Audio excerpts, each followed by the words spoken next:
ఖురాన్ నమ్మే ముస్లిం వాళ్ళు యేసుక్రీస్తు ప్రభువు దేవుడు కాదు అని చెబుతూ ఉంటారు. వెళ్లి ప్రకటిస్తూ ఉంటారు. ముఖ్యంగా క్రైస్తవుల వద్దకు వెళ్లి ఆయన దేవుడు కాదు, దేవుని కుమారుడు కాదు, ఆయన అల్లా పంపించిన ప్రవక్త మాత్రమే అని చెప్పడానికి ప్రయత్నం చేస్తూ ఉంటారు. క్రైస్తవులను వారి విశ్వాసం నుంచి, ఆ మార్గం నుంచి తొలగించే ప్రయత్నం చేస్తూ ఉంటారు. అయితే ఈ ముస్లిం వాళ్ళకు వారికే తెలియని విషయం ఏమిటంటే ఖురాన్‌లో ఒక మాట ఉంటుంది. ఏం మాట అంటే యేసుక్రీస్తు ప్రభువు దేవుడు అని ఉంటుంది. ఖురానే స్వయంగా ప్రకటిస్తుంది. యేసుక్రీస్తు ప్రభువు దేవుడు అని చెబుతుంది. ఎక్కడ ఉన్నదంటే సూరా అన్-నిసా అనే అధ్యాయంలో, అంటే మనకు అర్థం కావాలంటే, అందరికి అర్థం కావాలంటే, ఖురాన్‌లో 4వ అధ్యాయంలో 171 వచనంలో యేసుక్రీస్తు ప్రభువు దేవుడు అని ఖురాన్ చెబుతుంది.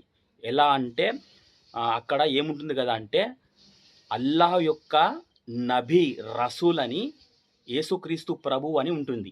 అల్లాహ్ యొక్క రసూలు, అల్లాహ్ యొక్క నబీ, యేసుక్రీస్తు ప్రభువు అని ఆ 171వ వచనంలో ఉంటుంది.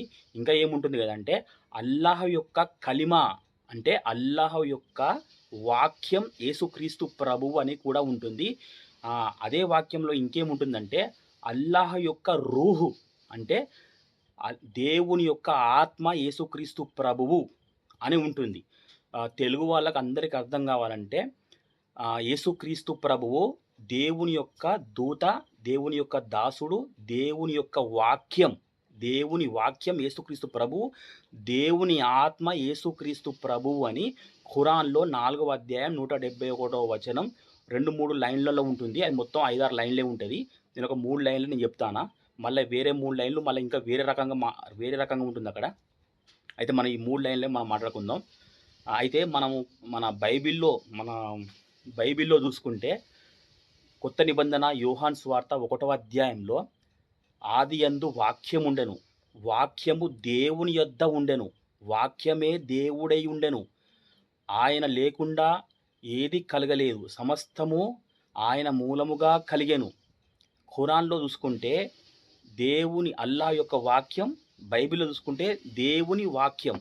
ఇవి రెండిటిని దగ్గరగా సరిపోల్చి మనం చూసుకుంటే యేసుక్రీస్తు ప్రభువు దేవుడుగా మనకు కనబడుతుంది. చాలా స్పష్టంగా కనబడుతుంది. దీనికోసం మనం పెద్ద ఏం చేయవలసిన అవసరం ఏం లేదు. కొంచెం గ్రంథాల అవగాహన ఉంటే మనకు సరిపోతుంది. మనం ఇంకా ఆదికాండంలో మొదటి అధ్యాయంలో పోతే 2వ వచనంలో కూడా ఇలా ఉంటుంది. ఏమనంటే, దేవుని ఆత్మ జలములపై అల్లాడుచుండెను. దేవుని ఆత్మ, ఆ దేవుడు ఆత్మ, యేసుక్రీస్తు ప్రభు అయిన వాక్యం, ముగ్గురు ఒకటే. వివిధ సందర్భాలలో వాళ్ళు ముగ్గురు వ్యక్తులుగా మనకు కనబడతారు కావచ్చు, కానీ ముగ్గురు ఒకటే. మన విషయం ఏంటంటే, ఖురాన్‌లో యేసుక్రీస్తు ప్రభు దేవుడుగా ఉన్నాడు అనే విషయం మనం మాట్లాడుకుంటాం. అయితే ఆ ఆత్మ, ఆ యొక్క వాక్యం శరీరధారిగా, కృపాసత్య సంపూర్ణుడుగా మన లోకానికి మరియమ్మ ద్వారా జన్మించి ఈ లోకంలో జీవించాడు. తర్వాత మన పాపముల కొరకు, మన శాపముల కొరకు, మన రోగం కొరకు, మన దరిద్రం కొరకు, ముఖ్యంగా మన పాపముల కొరకు, మన పాపములన్నీ ఆయన మీద మోపబడ్డాయి. ఆయన మన స్థానంలో మన కొరకు మరణించాడు. 3 రోజులు సమాధిలో ఉంచబడ్డాడు. 3వ రోజున తిరిగి, ఆయన దేవుడు కాబట్టి మరణం ఆయనను ఉంచలేదు కాబట్టి, ఆయన మరణాన్ని జయించి తిరిగి మృత్యుంజయుడై తిరిగి బ్రతికాడు. యేసుక్రీస్తు ప్రభువు. ఎందుకంటే ఆయన దేవుడు. ఇలా మరణించి తిరిగి జీవించిన వారిలో యేసుక్రీస్తు ప్రభువు తప్ప ఎవరు లేరు.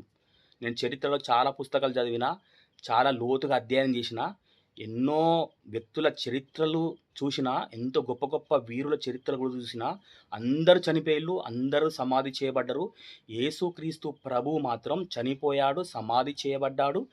కానీ ఆయన సమాధిలో నుంచి బండను బద్దలు కొట్టుకొని సంకెళ్ళు తుత్తునీయలుగా చేసి బయటికి వచ్చి అందరికీ తనను తాను కనపరుచుకున్నాడు.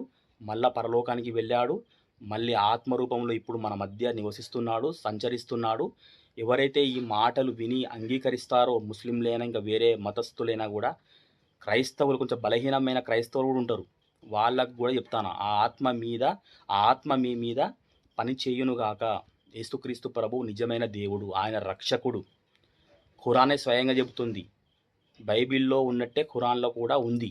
అలా అని చెప్పేసి నేను ఖురాన్ను గొప్ప చేసి నేను మాట్లాడడం లేదు. ఖురాన్లో అలా ఉంది అని మాత్రమే నేను చెబుతున్నాను. నాకు బైబిలే గొప్ప. కాబట్టి అర్థమైందని నమ్ముతున్నాను. యేసుక్రీస్తు నిజమైన దేవుడు. నమ్మిన వారికి ఆయన అనంత జీవమై ఉన్నాడు. ఖురాన్‌లో చాలా స్పష్టంగా ఉన్నది. ఆయన దేవుని వాక్యమని, అల్లాహ్ యొక్క కలిమా అని, ఆయన దేవుని ఆత్మ అని, అల్లాహ్ కా రూహు అని, ఆయన అల్లాహ్ యొక్క నబీ రసూల్ అని, ఆయన దేవుని ప్రవక్త, దేవుని దాసుడు అని, ఇవన్నీ ఆయన దేవుడుగా చెప్పబడుతున్నాయి. తండ్రి, కుమార, పరిశుద్ధాత్ముడు ఖురాన్‌లో కూడా నాకైతే కనబడ్డాడు. అంటే ఖురాను అక్కడ ఉందని నేను చెబుతున్నాను. నాకు బైబిలే ప్రామాణికం. చెప్పేదేమిటంటే మళ్ళొకసారి చెప్తున్నాను. నాకు గుర్తుకుండాలని. ఈ విషయాన్ని చాలామంది పాస్టర్లు చెప్పారు. వాళ్ళు చెప్పింది నేను విని, నేను నేర్చుకొని మళ్ళా నేను తిరిగి మీకు చెబుతున్నాను. ఖురాన్‌లో 4వ అధ్యాయం 171 వచనంలో యేసుక్రీస్తు ప్రభువు అల్లాహ్ యొక్క ఆత్మ అని ఉంటుంది. యేసుక్రీస్తు ప్రభువు అల్లాహ్ యొక్క వాక్యం అని ఉంటుంది. యేసుక్రీస్తు ప్రభువు అల్లాహ్ యొక్క రసూల్ అని, నబీ అని కూడా ఉంటుంది. కాబట్టి యేసుక్రీస్తు ప్రభువు దేవుడు అని ఖురాను ప్రకటిస్తుంది. 4వ అధ్యాయం సూరా అన్-నిసా. సూరా అన్-నిసాలో 4వ అధ్యాయం 171 వచనంలో ఉంది. కాబట్టి నా మాటలు అర్థమయ్యాయని నమ్ముతున్నాను. అందరికీ ప్రైజ్ ది లార్డ్. అందరికీ వందనాలు. మన ఏం లేదు, ఒకటే ముచ్చట. మనం అన్నీ చదవాలి. బైబిల్ చదవాలి, ఖురాన్ చదవాలి, భగవద్గీత చదవాలి, రామాయణం చదవాలి, అన్నీ చదవాలి. మనం ఏది చదవకుండా ఇది నిజం, అది నిజం, ఇది నిజం, అది నిజం అంటే అది గుడ్డి విశ్వాసం, గుడ్డి భక్తి. మనం కొన్ని చదివి దేంట్లో ఒక దాంట్లో ఉంటే మనకు నిజమైన దేవుడు ఎవరు అనేది మనకు తెలుస్తుంది. కాబట్టి మనము గ్రంథాల అవగాహనతో మనం ముందుకు సాగుదాం. నేను ఖురాన్ ఏం కించపరుస్తలేను, బైబిల్ కూడా ఎవ్వరిని ఏ గ్రంథాలను కించపరుస్తలేను. నా యేసుక్రీస్తు ప్రభువు దేవుడు అన్నీ ఉన్న సత్యాన్ని నేను ప్రకటిస్తున్నాను. అర్థమైందని నమ్ముతున్నాను. జై బోలో యేసు మసీకి జై. దేవుడు మీ అందరినీ దీవించునుగాక, ఆశీర్వదించునుగాక.